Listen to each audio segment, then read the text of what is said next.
Hello guys, welcome back to my YouTube channel yes chemi study. अवे आप success. मैं हूं आपका एजुकेटर शिवम मिश्रा। मेरे प्यारे बच्चों, इस वीडियो में देखेंगे क्लास 10th का चैप्टर 2 है हमारा अम्ल क्षारक एवं लवण के बारे में, जो कि आपके लिए अच्छा चैप्टर है। यहाँ से बोर्ड एग्जाम में आपके प्रश्न आते रहते हैं और यहाँ पर प्यारा सा पूरा का पूरा नोट्स हम आपको कवर करा देंगे बिल्कुल ही अच्छी तरीके से।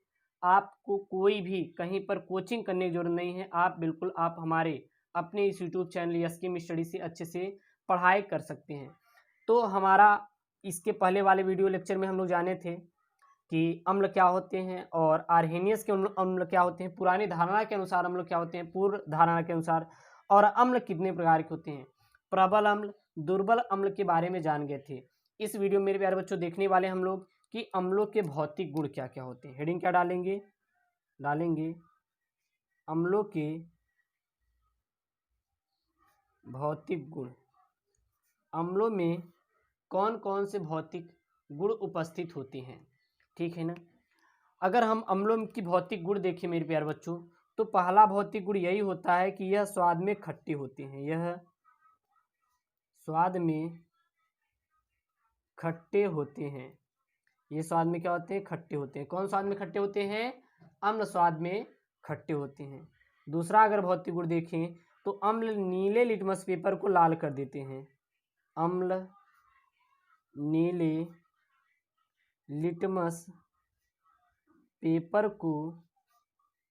को लाल कर देते हैं।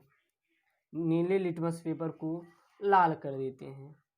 तीसरा इसमें ये भौतिक गुण होते हैं कि अम्ल की प्रकृति संक्षारक होती है, अर्थात ये कपड़ों, लकड़ी, कांच, त्वचा इत्यादि पर पड़ने पर नष्ट कर देते हैं। किसको कर देते हैं? उन चीज़ों को नष्ट कर देते हैं। तो अम्लों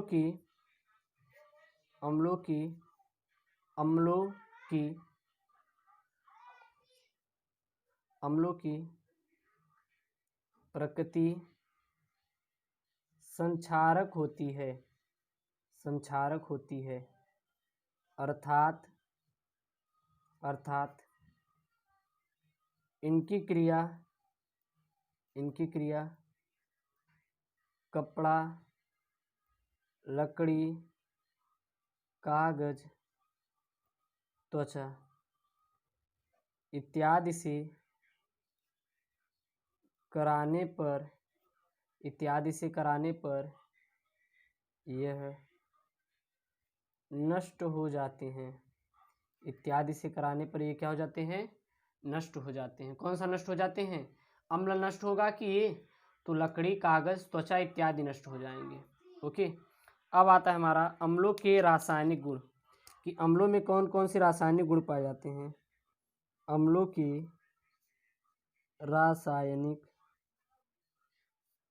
रासायनिक गुण। अम्लों के कौन कौन से रासायनिक गुण पाए जाते हैं मेरे प्यारे बच्चों? पहला ये पाया जाता है कि जब अम्लों की क्रिया धातु से कराई जाती है तो ये हाइड्रोजन गैस मुक्त करते हैं। अम्लों की क्रिया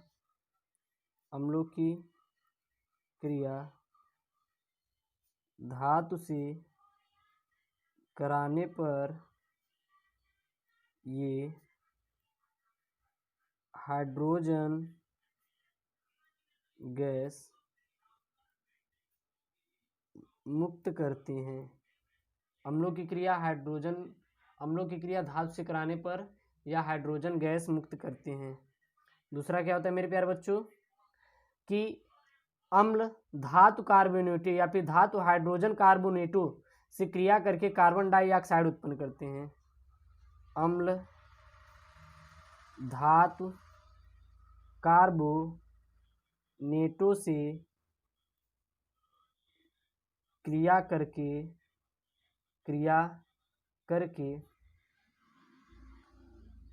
कार्बन डाइऑक्साइड गैस मुक्त करते हैं। क्या मुक्त करते हैं? कार्बन डाइऑक्साइड गैस मुक्त करते हैं। तीसरा क्या होता है कि धातु ऑक्साइड के साथ क्रिया करके लवण तथा जल बनाते हैं, ठीक ना। जो अम्ल होते हैं, अम्ल धातु ऑक्साइडों से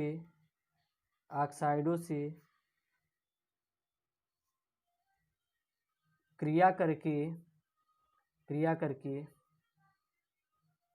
लवण तथा जल बनाते हैं। लवण तथा क्या बनाते हैं मेरे प्यारे बच्चों? जल बनाते हैं। ये हमारे क्या होते हैं? अम्लों के भौतिक गुण होते हैं। ठीक है, इतना याद रखिएगा। अब मेरे प्यारे बच्चों जो आता है वो आता है अम्लों का उपयोग। क्या आता है?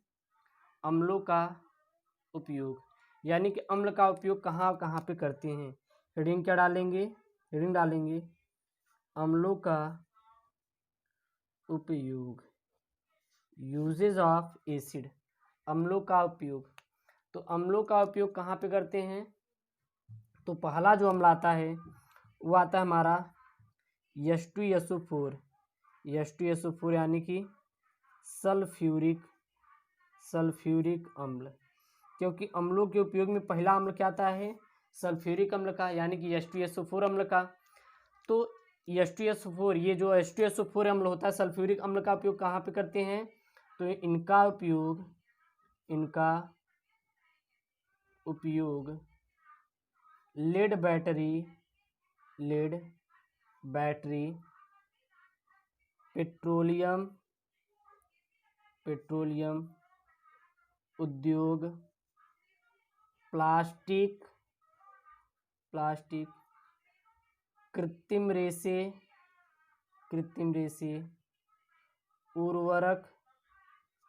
उर्वरक निर्माण इत्यादि में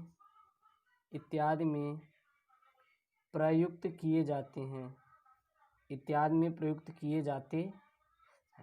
क्या प्रयुक्त किए जाते हैं मेरे प्यारे बच्चों? ये अम्ल प्रयोग किए जाते हैं। तीसरा मेरे प्यारे बच्चों आता है, वो आता है हमारा, क्या आता है? नाइट्रिक अम्ल।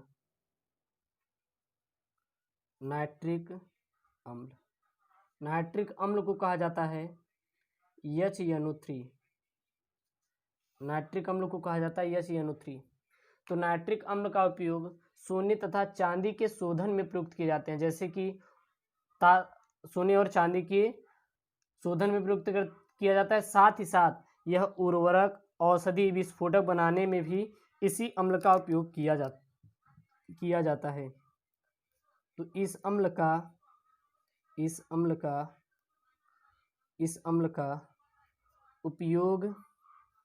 अम्ल का उपयोग सोने तथा चांदी के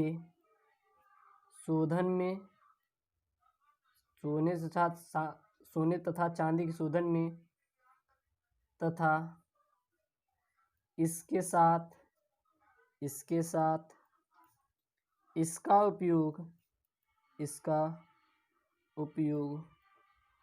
उर्वरक मतलब खाद, उर्वरक,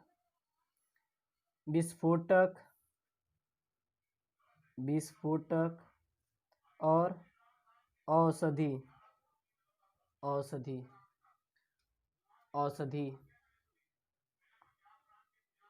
के निर्माण में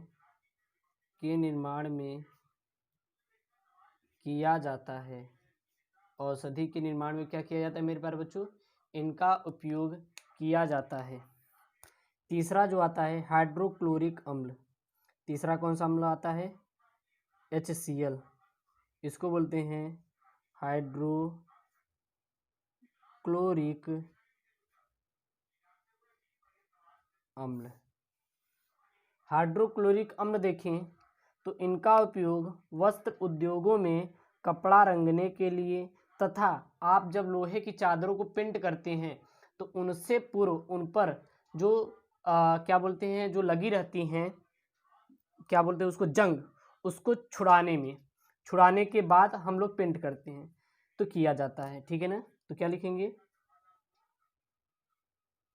इसका उपयोग कपड़ा वस्त्र उद्योगों में कपड़ा रंगने में किया जाता है। कपड़ा रंगने में क्या इसका उपयोग किया जाता है, ठीक है ना। तथा किया जाता है तथा कलई करने से पूर्व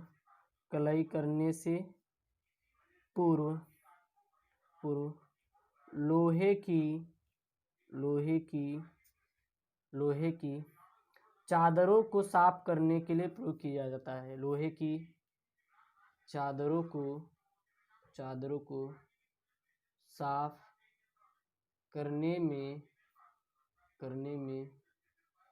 उपयोग किया जाता है। तो अगर अम्ल का उपयोग आएगा तो अम्ल का उपयोग याद रखना कैसे लिखना है। पहले सल्फ्यूरिक अम्ल को लिखना है, फिर नाइट्रिक अम्ल को लिखना है, फिर आपको हाइड्रोक्लोरिक अम्ल को लिखना है। इसके बाद इनका उपयोग कहाँ किया जाता है, क्योंकि अगर डायरेक्ट वे में अगर लिखेंगे तो आपको कुछ इसको याद करना पड़ेगा, लेकिन अगर इसको लिख देंगे तीनों को तो आपको प्यारा सा अच्छा सा नंबर मेरे प्यारे बच्चों मिलेगा।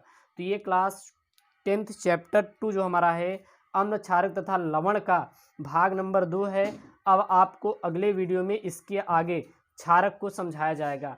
आप अपने इस YouTube चैनल एसके स्टडी से जुड़े रहिए, चैनल को सब्सक्राइब करिए अगर सब्सक्राइब नहीं किए हैं तो। ओके दोस्तों, थैंक यू, जय हिंद।